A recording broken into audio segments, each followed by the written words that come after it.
कृष्णाभ्यं नमः। ओम नमो भगवती वासुदेवाय। गुरुर्ब्रह्मा गुरुर्विष्णु गुरुर्देवो महेश्वरा। गुरुर्साक्षात् परब्रह्मा तस्मै श्री गुरुवे नमः। भगवत प्रेमी भक्तों, आज श्रीमद् भागवत कथा का मास पुराण विधि के अनुसार दसम स्कंद का अध्ययन वर्णन और श्रवण आरंभ होने जा रहा है। दूसरा सत्र है। पहला सत्र सुबह 10 से 12 और शाम को 4 से 6।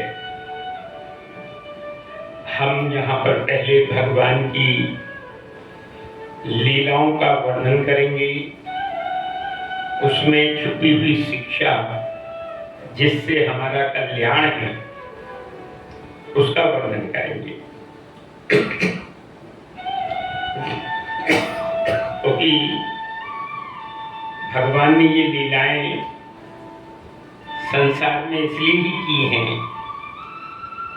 कि लीला के माध्यम से भगवान संसार को बताना चाहते हैं कि मैं इस संसार में कैसे रहना चाहिए और अपनी जीवन यात्रा को, अपने जन्म को और अपनी मृत्यु को कैसे सफल बनाएं। यहाँ पे सुबह हमने दसम स्कंद के पूर्वार्ध भाग का प्रथम अध्याय पढ़ा था। अब दूसरा अध्याय आरंभ हो रहा है। लीला का विषय है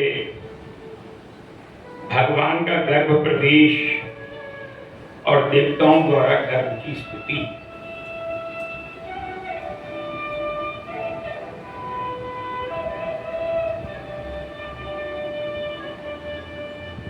इधर ब्रह्मा जी ने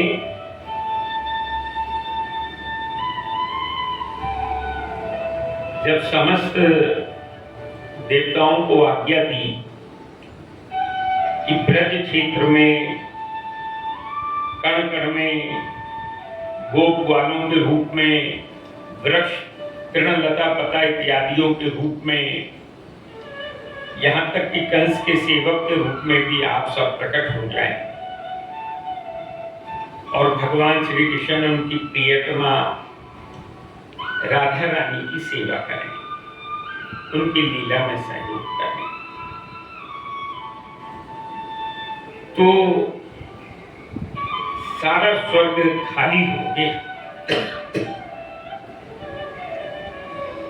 33 करोड़ देवी देवता ब्रज में आके बस गए और ब्रह्मा जी ने पृथ्वी को भी आश्वासन देके बढ़ा दिया।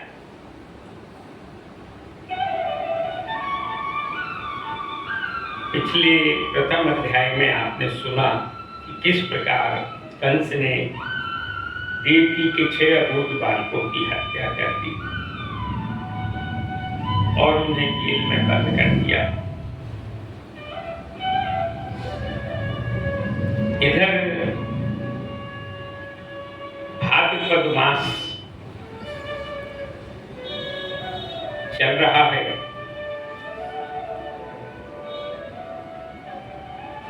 और भगवान ने योग माया को आदेश दिया, हे योग माया आओ।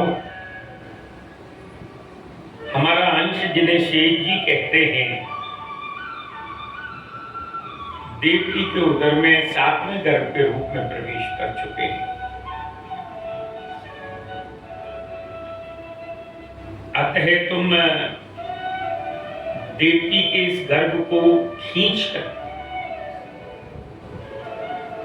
नंद बाबा के महल में जो वसुदेव की अन्य पत्नियां कंस के भय से इधर उधर छुपके रह रही हैं, उनमें से उनकी एक पत्नी रोहिणी नंद बाबा के महल में छुप के रह रही।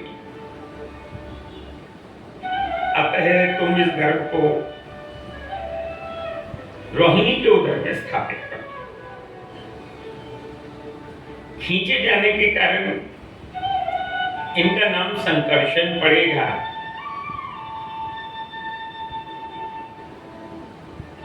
और आत्मे गर्भ के रूप में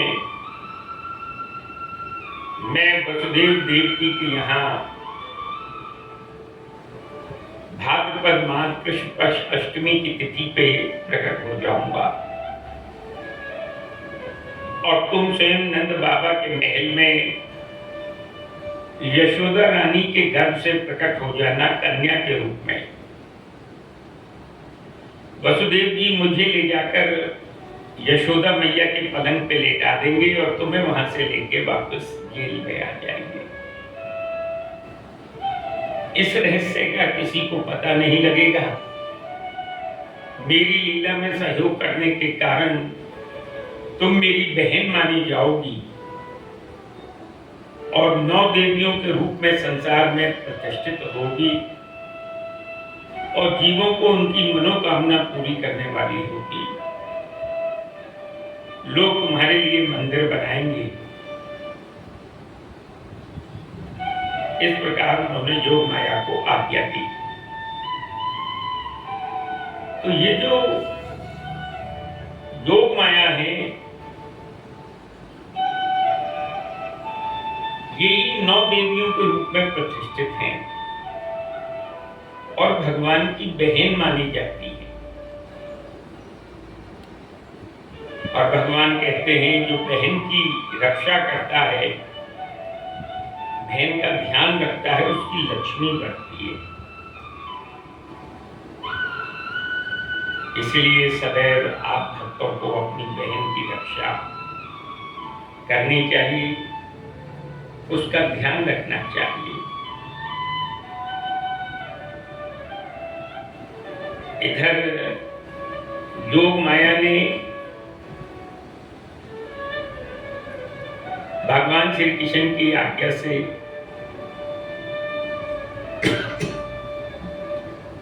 देवकी के 7वें गर्भ को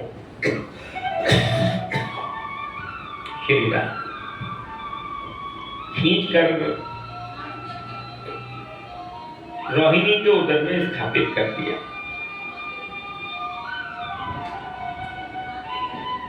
अगले दिन मथुरा के पूर्ववासी अर्थात नर नारी आपस में चर्चा करने लगे, देखो बेचारी देवकी के 6 बच्चे कंस ने मार दिए और 7वां बालक गर्भपात हो गया। सब लोग कंस को बद्दुआएं दे रहे हैं और आपस में कह रहे हैं ये कंस मर क्यों नहीं जाता, ये दीनहीन देवकी किसके सहारे जीवित रहेगी। तो जब तक किसी दुष्ट के पाप का घड़ा नहीं भर जाता है तब तक भगवान उस दुष्ट को मारते नहीं है। तो इन बद्दुआओं के द्वारा कंस के पाप का घड़ा भरता जा रहा है। इसलिए आप किसी की भी बद्दुआएं ना लें। बद्दुआएं बड़ी खतरनाक होती हैं। यहाँ पर बद्दुआओं से वंश के वंश नष्ट हो जाते हैं। आप ऐसा कोई कार्य ना करें कि किसी की बद्दुआ आपको मिले।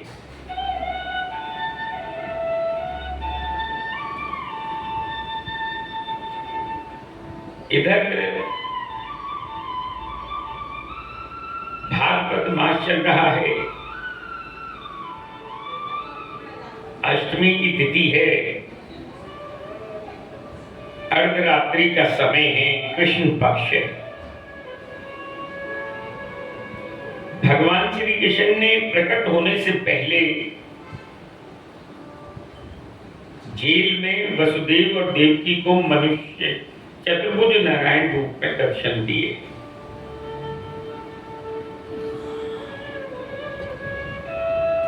उन्होंने वसुदेव जी से कहा हे वसुदेव जी, आप हैं सत्य संकल्प, सत्य स्वरूप, और मैं हूं सत्य संकल्प। मैं केवल वहीं प्रकट होता हूं जहां सत्य है। और पृथ्वी पर अगर किसी उद्धारक को आपको प्रकट करना है तो आपको बलिदान करना होगा।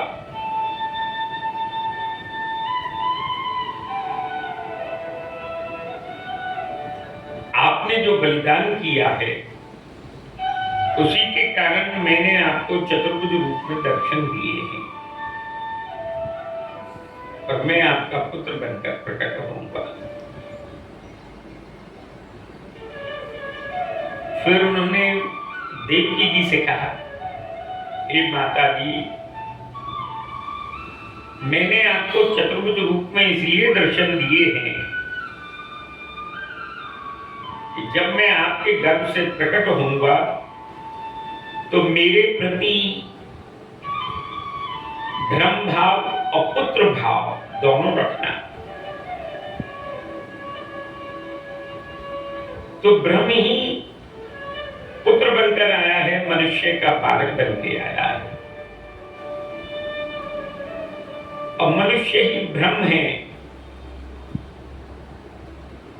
इसलिए हमें मनुष्य को ब्रह्म से अलग नहीं समझना और ब्रह्म को जीव से अलग नहीं समझना। ये दोनों एक है। आप इनसे अपनी अभिन्नता सिद्ध कीजिए।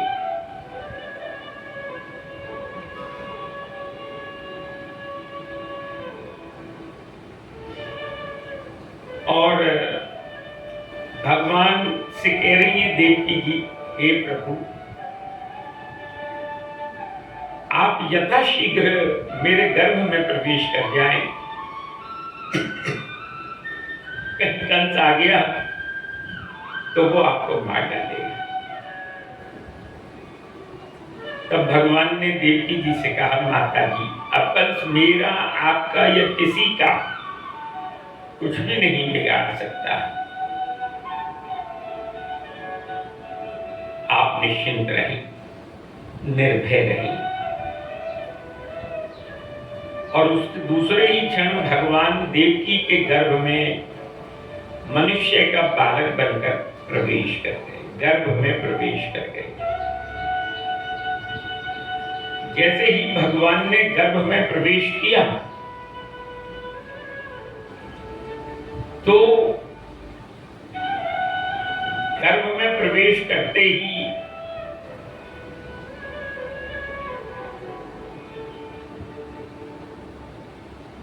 जेल में मंद मंद प्रकाश फैल गया, बहुत हल्का।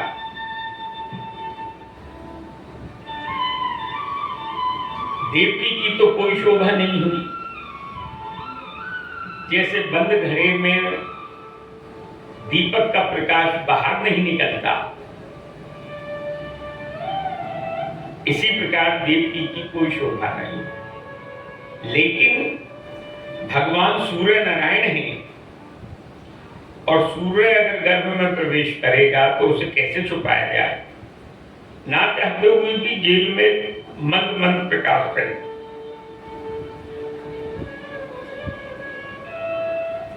भगवान के गर्भ में प्रवेश करते ही ब्राह्मणों के अग्निहोत्र जो कंस के भय से बुझ गए थे वो अपने आप जल उठे। भगवान के गर्भ में प्रवेश करते ही समस्त ऋतुओं में खिलने वाले पुष्प, सौगंधिक पुष्प इत्यादि एक साथ महकने लगे।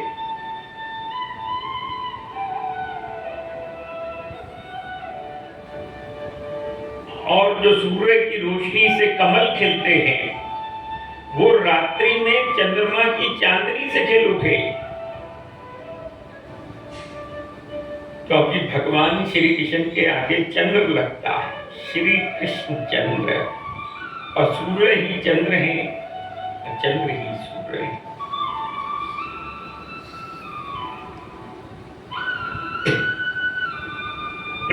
बगैर जोते बोए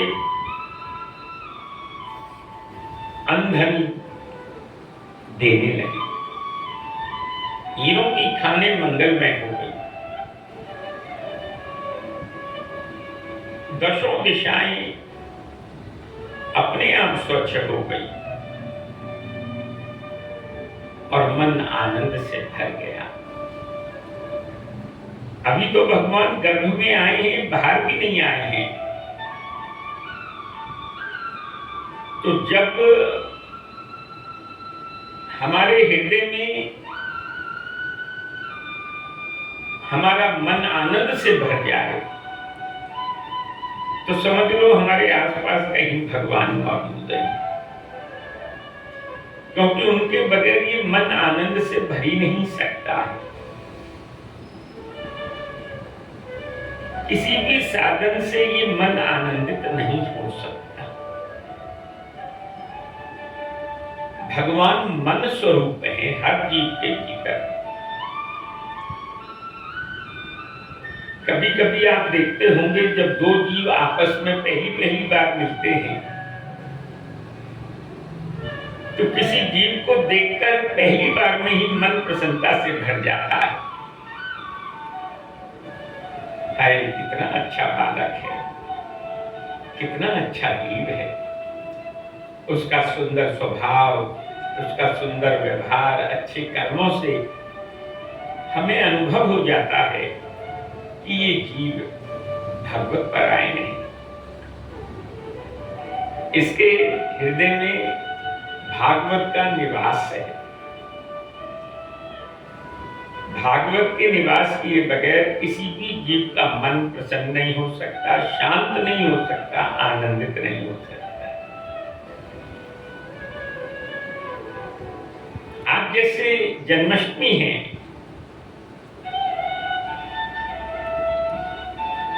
भगवान जब जन्माष्टमी पर प्रकट हुए थे तो बड़ी घोर वर्षा हुई थी उस रात्रि में। तो देखो आज यहाँ पे शाम को वर्षा हो गई और भगवान बड़े प्रसन्न हैं कि जीव मेरे बड़े उत्साह के साथ, बड़े धैर्य के साथ और बड़ी सात्विकता के साथ मेरा जन्म उत्सव मना रहा है। तो आप भगवान का कोई भी उत्सव मनाने से पहले अपने उत्साह को बनाए रखें और उत्साही जीवों को अपना सहायक बना लें और धैर्य रखें। शाम तक भगवान हमें जरूर प्रकट होंगे और दर्शन देंगे। और सात्विकता यानी सत्वगुण में स्थित रहें। हमारे हृदय में काम और लोभ का भाव उत्पन्न नहीं होना चाहिए। तो ये मन प्रसन्न रहेगा।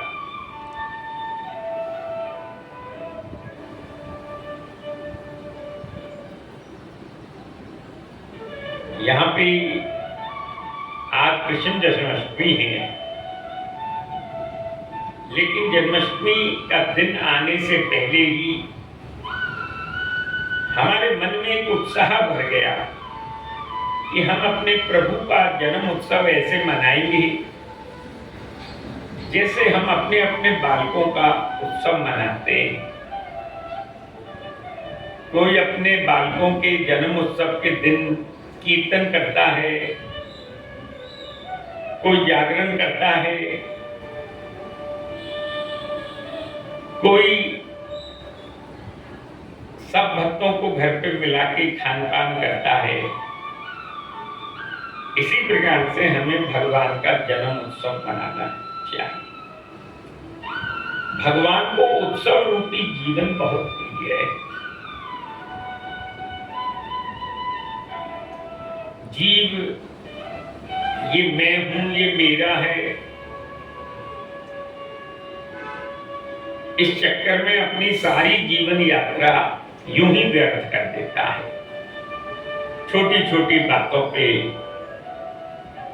चिंता करता है, वाद विवाद करता है, पाने के लिए जीवन में कुछ चेष्टा करता है, जबकि यह सब कुछ पूर्व निर्धारित है।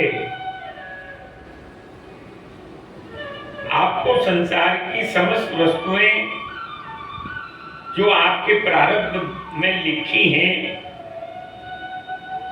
अपने आप समय के फेर से या कर्म के फलस्वरूप ऊपर सुपर योनि में भी प्राप्त हो जाएंगी।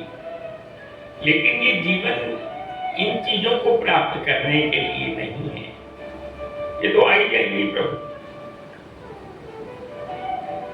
अपना मन से चिंता ना करें, वाणी से किसी से वाद विवाद ना करें, और शरीर से कुछ भी पाने के लिए व्यर्थ चेष्टा ना करें। सब कुछ पूर्व निर्धारित है।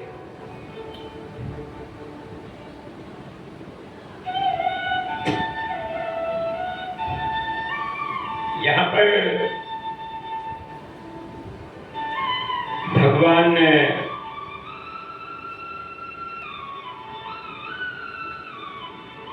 जब गर्भ में प्रवेश कर गए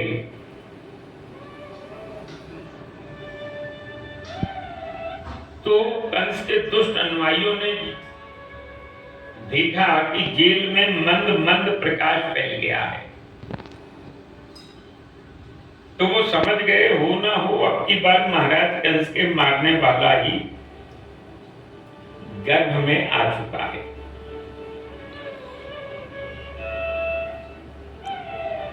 और वो रात्रि के समय में ही महाराज कंस के पास महल में पहुंच गए। इधर समस्त देवता लोग जेल में आए और गर्भ में स्तुति कर रहे हैं। भगवान की गर्भ स्तुति किसे कहते हैं? क्या कह रहे हैं? हे प्रभु, आपका अवतार सत्य की रक्षा के लिए होता है, अतः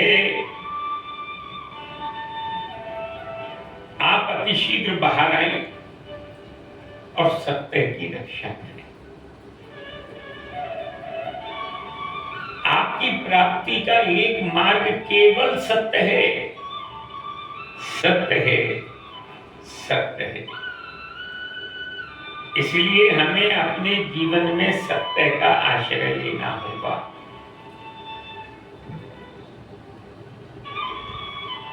जिस मकान की नींव का जोर रह जाती है वो मकान धराशायी हो जाता है।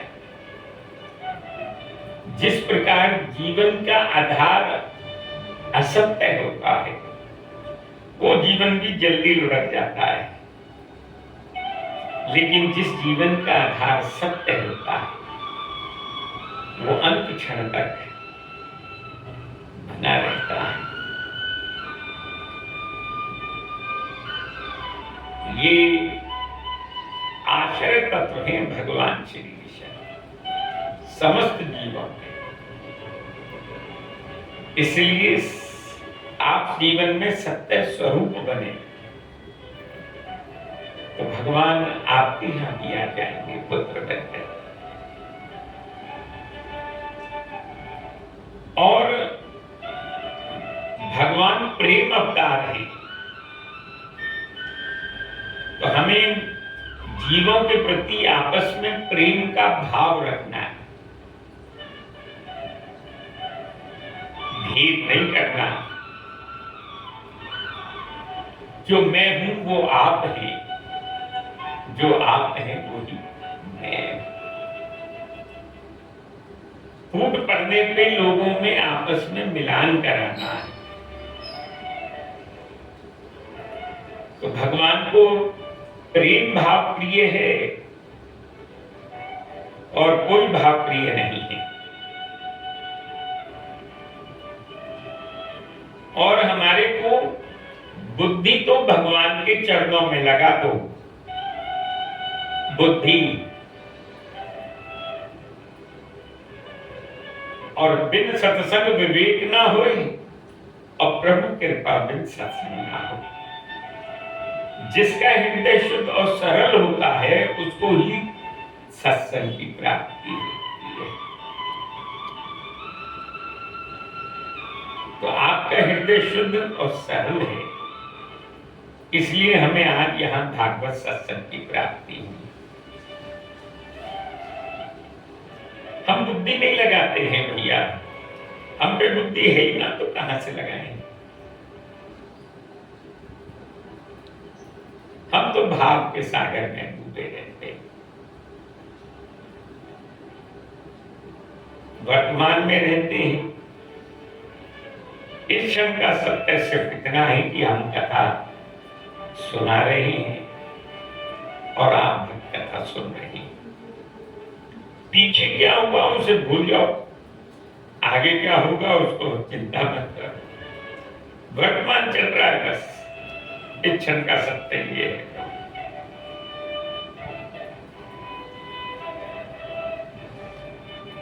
9 मास के बाद 10वें मास में जो हमें जन्म मिलता, केवल ये जानने के लिए मिलता है कि गर्भ में प्रवेश करने से लेकर बाहर निकलने तक मृत्यु पर्यंत और उसके उपरांत हम किसके आश्रय करते हैं, या सब कुछ अपने आप हो रहा है। अतः आज आश्रय तत्व संसार का मनुष्य के रूप में गर्भ में प्रवेश कर चुका है।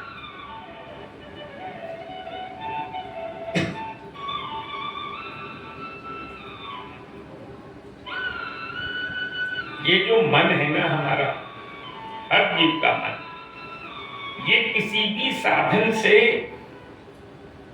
शांत नहीं हो सकता है। चाहे आप कितना दान पुण्य कर लीजिए, चाहे कितना परोपकार कर लीजिए, चाहे कितने यशस्वी बन जाओ, मनस्वी बन जाओ, ईष्ट पूर्थ कुआं बावली खुदवा दो, तो भी ये मन शांत नहीं हो सकता। ये मन तो केवल भगवत लीलाओं के चिंतन से, जो हम लीलाओं का चिंतन कर रहे हैं, इस चिंतन से काबू में आता है और इस चिंतन से ही शांति मिलती है। तो आप अपने मन में को भगवत लीलाओं के चिंतन से भरपूर कर लो। कि आप कुछ भी देख रहे हैं, खा रहे हैं, पी रहे हैं, सो रहे हैं, जाग रहे हैं, उठ रहे, बैठ रहे हैं, चलना फिरना, आपको जो मन है वो भगवत लीलाओं में लगा हुआ है।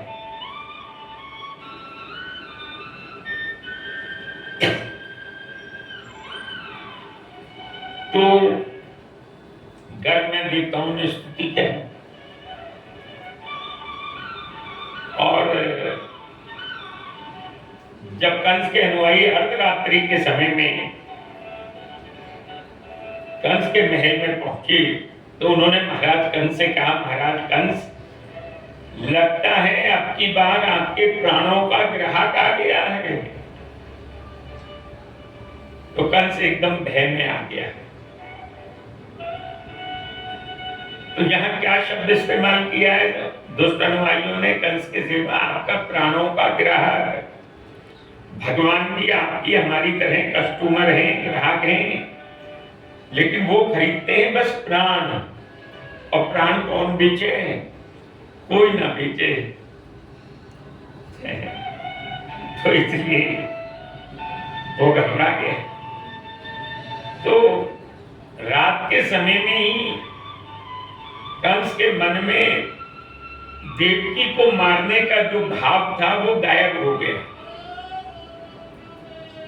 उसके मन में ये भाव उत्पन्न हुआ कि जो बहन को मारता है उसकी प्रतिष्ठा नष्ट होती है, स्त्री को जो बहन को मारता है उसकी लक्ष्मी नष्ट होती है, और जो गर्भवती स्त्री को मारता है उसकी आयु नष्ट हो जाती है।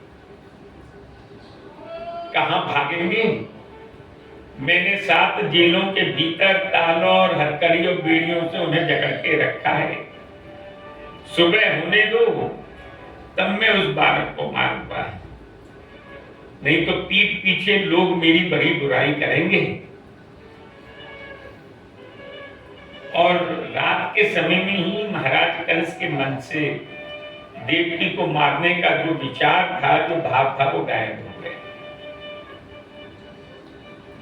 इधर भगवान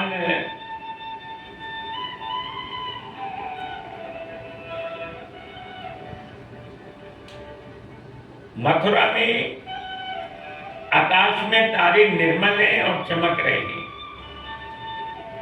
मंद मंद वायु चल रही है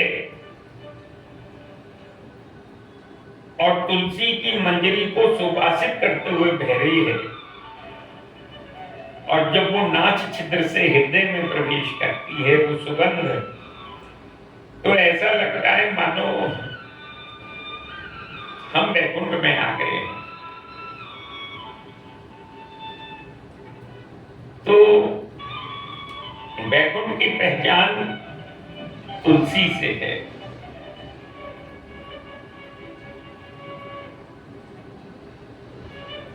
इसलिए आप प्रतिदिन तुलसी को भागवत पे चढ़ाकर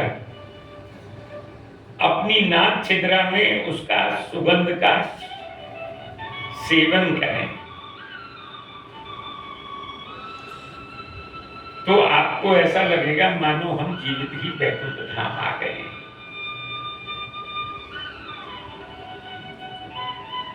तो भगवत प्रेमी भक्तों,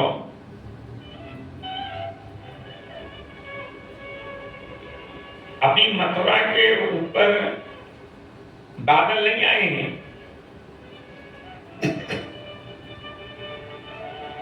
अभी समुद्र के ऊपर बादल जल खींच रहे हैं और धीरे धीरे गरज रहे हैं। तभी भाद्रपद मास कृष्ण पक्ष अष्टमी की तिथि अर्धरात्रि का समय रोहिणी नक्षत्र लग जाता है और जैसे पूर्व दिशा से चंद्रमा उदय हो जाता है, ऐसे ही आज श्री कृष्ण चंद्र देवकी के घर से प्रकट हो गए। बोलो वृंदावन बिहारी लाल की जय, बाल मुकुंद लाल की जय, बाल कृष्ण की जय। लेकिन वो जो बादल थे तीव्र वायु के द्वारा एकाएक मथुरा के आकाश में क्षण भर में पहुंच गए और बड़ी मूसलधार बारिश शुरू हो गई। बिजली की कड़क के साथ उस मूसलाधार बारिश में कड़कती बिजली में भगवान का रोना किसी को भी नहीं सुनाई पड़ा।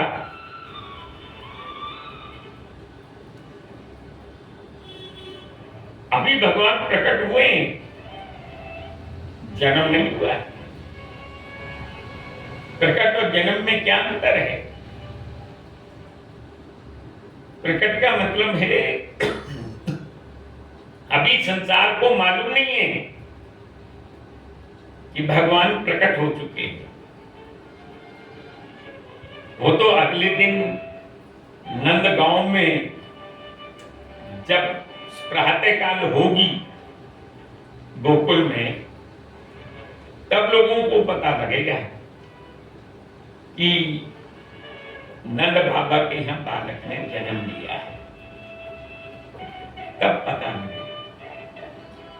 भगवान मनुष्य का रूप धारण करके आए हैं, तो उनके जीवन में जैसे कि हम हॉस्पिटल में गर्भवती स्त्री होती है, प्रकट का समय अलग होता है और बाद में वो जब सूचना देते हैं बाहर वालों को, अभी लाला पैदा हुआ है, लाला मुबारक हो, तब पता लगता है कि भगवान का जन्म हो गया है। तो उस शोर में किसी को भी नहीं पता लगा इधर भगवान के जेल में प्रकट होते ही वसुदेव देवकी की हथकड़ियां, पैरों में बेड़ियां और जेल के सारे ताले अपने आप खुल गए। क्यों ना खुले? वो खुल गए। तो ये मोह रूपी हथकड़ियां हैं। हथकड़ियों के रूप में ये मोह है। ये जेल नहीं है। जेल के रूप में संसार रूपी कारागृह है। ये बेड़ियां नहीं है, ये शोक रूपी बेड़ियां हैं। और ये ताले लोहे के नहीं है, ये ताले भय के। यानी भगवान के आते ही कारागार में, संसार रूपी कारागार में मोह, शोक और भय ये अपने आप नष्ट हो जाता है। इसलिए आप अपने हृदय में और अपने घरों में भागवत का निवास कराते रहें। समय समय पे भागवत सुनते रहें, करते रहें, कराते रहें, तो ये आपके दूर हो जाएंगे। नहीं तो और किसी साधन से ये मोह, ये शोक और ये भय नष्ट नहीं होते हैं। और जितने भी दुष्ट थे, लोग माया ने उन्हें अचेत कर दिया, बेहोश हो गए सब, जिन्हें चेत नहीं, होश नहीं। केवल वो ही जागते रहे जो चाहते थे कि भगवान आए। तो इस जन्म उत्सव में जागने का बड़ा महत्व है। इसीलिए भगवान के प्रकट होने तक हम लोगों को अर्धरात्रि तक जागना चाहिए। और दुष्टों को भगवान योग माया के द्वारा निद्रा में डाल, सो जा।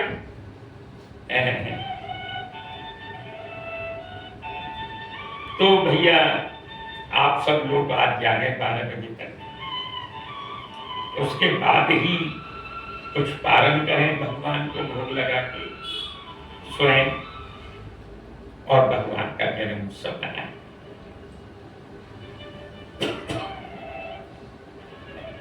इधर वसुदेव जी ने गेहूं छानने वाला जो सोना होता है, उसमें धोती बिछाकर और अपने लाला अर्थात भगवान श्री कृष्ण को लेटाया और मथुरा की जेल से निकलकर गोकुल की सीमा में जाने लगे। तो रास्ते में बड़ी भयंकर वर्षा हो रही है। भगवान कहीं भीग ना जाए, तो शेष जी ने अपने फनों के द्वारा भगवान के ऊपर एक छत्र बना दिया और अपने ऊपर उन्होंने वर्षा ऋतु का भाग दे दिया। भगवान सोने में लेटे हुए हैं और पैर के अंगूठे से अपने मुख को मुख में डाल के चूस रहे हैं।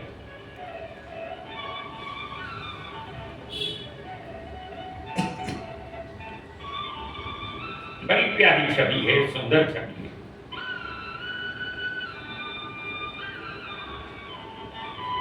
इधर वसुदेव जी ने यमुना नदी के भीतर प्रवेश किया। कहां जल है, कहां थल है, किसी को नहीं मालूम था। यानी कहां नीचा, कहां ऊंचा। भंवर पड़ रहे हैं चारों तरफ, घेरे घेरे भंवर जिसे कहते हैं, फैन घूम रहे। बीच यमुना जी में जब पहुंचे तो वसुदेव जी के गले तक जल आ गया। तो वसुदेव जी एकदम घबरा गए,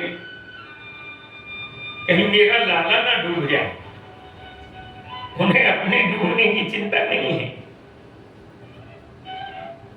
अपने लाला के डूबने की चिंता है। ये पिता का हृदय होता है, उन्हें अपनी चिंता नहीं होती है, उन्हें अपने बच्चों की चिंता होती है। तो घबरा गए, तो बड़ी जोर से पुकार रही है, कोई ले, मेरे लाला को कोई ले। आज भी गोकुल में यमुना किनारे गांव है, उसका नाम कोयले है, जिस स्थान पे यमुना जी गहरी है। तो भगवान ने देखा कि मेरे पिता वसुदेव जी बहुत घबरा रहे हैं, तो भगवान ने अपना चरण थोड़ा सा छौने से नीचे लटका दिया और यमुना जी ने उमड़ उमड़ के उनके चरण को स्पर्श किया और वसुदेव जी को जाने के लिए वैसे ही रास्ता दे दिया जैसे सेतु बनाते वक्त समुद्र ने भगवान राम को रास्ता दिया था। यमुना जी भगवान के चरण स्पर्श करना चाहती थी, इसलिए उमड़ उमड़ के आ रही।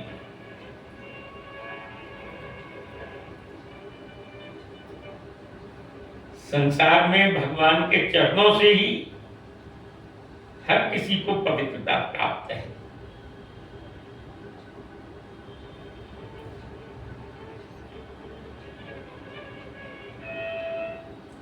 इधर वसुदेव जी उस तरफ पहुंच गए गोकुल में और नंद महल में वहां भी सब अचेत हैं और यशोदा मैया के पलंग पे अपने लाला को लेटा दिया भगवान ने। और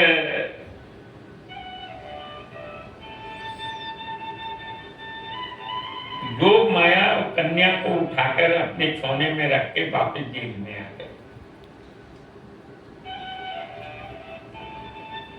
इधर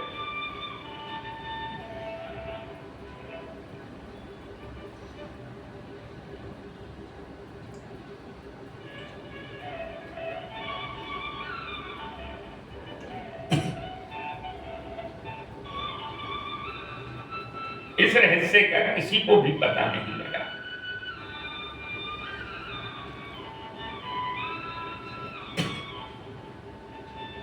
पहले ही की भांति उनके हाथों में हथकड़ी, पैरों में बेड़ियां, जेल के ताले बंद हो गए।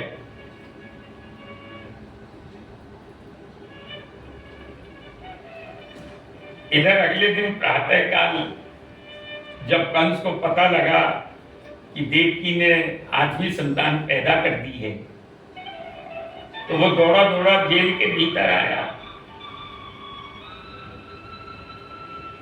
और उसने अपनी बहन देवकी के हाथों से उस कन्या को पैरों से पकड़ लिया। तो दीनहीन देवकी रोते हुए कह रही है, भैया कंस से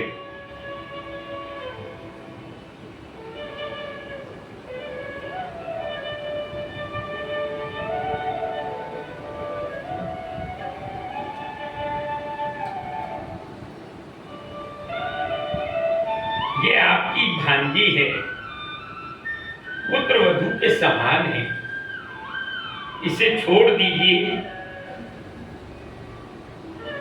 प्रारब्ध ने मेरे 6 बच्चों को, 7 बच्चों को मुझसे छीन लिया।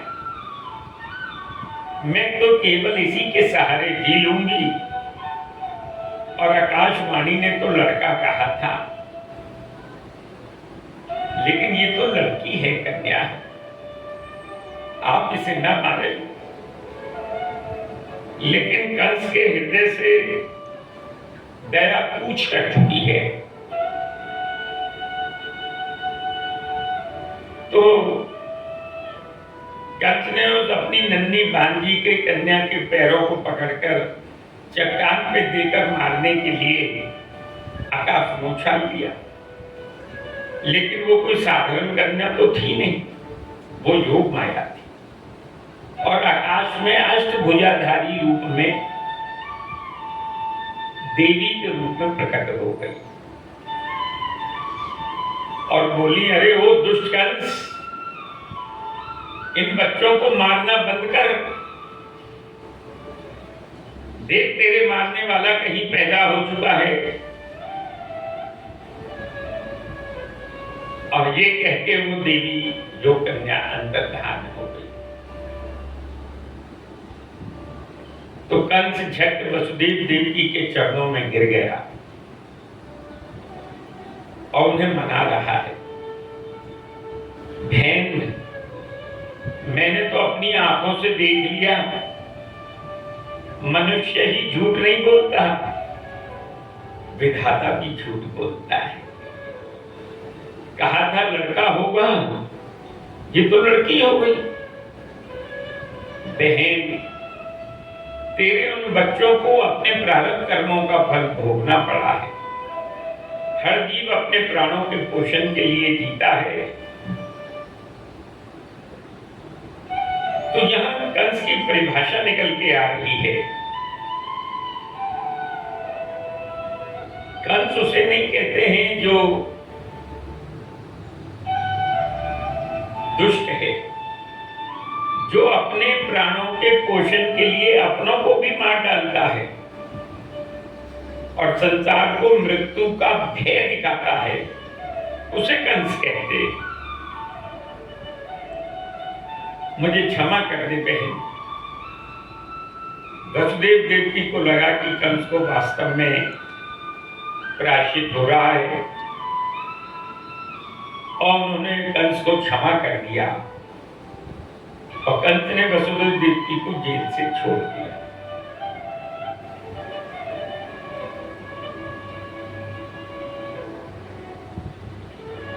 इधर अगले दिन प्रातः काल नंद रानी को पता लगा कि मेरे यहाँ लाला ने जन्म लिया है और नंद बाबा को, तो उनका मन बड़ा प्रसन्न हुआ। प्रसव पीड़ा की अधिकता के कारण नंद रानी को ये तो पता लगा था कि मेरे संतान हुई है, लेकिन ये नहीं पता लगा कि लड़का हुई या लड़की हुई। और आज पूरे ब्रज में, नंदगांव में सब जगह उत्सव मनाया जा रहा है, आनंद उत्सव, नंद महोत्सव, और सब लोग नंद बाबा को बधाई देने के लिए आ रहे हैं। किसी को भी नहीं मालूम कि भगवान मनुष्य का बालक बन के उनके बीच में प्रकट हुए हैं। वो तो नंद बाबा को बस इसलिए बधाई दे रहे हैं कि 80 साल की उम्र में जब बालक होने की संभावना खत्म हो चुकी थी, तब बुढ़ापे में उनके यहाँ बालक ने जन्म लिया। तो प्रेमी जनों, आप धैर्य रखें, उत्साह रखें, सात्विकता बनाए रखें। एक न एक दिन भगवान, अगर आपके यहाँ संतान सुख नहीं है, तो मनुष्य का बालक बनकर किसी भी उम्र में आ सकते हैं, बशर्ते कि आपको हृदय में उनकी चाह होनी चाहिए, बलिदान की भावना होनी चाहिए, उदारता होनी चाहिए, और भगवान उनके यहाँ पुत्र बनकर प्रकट हो गए।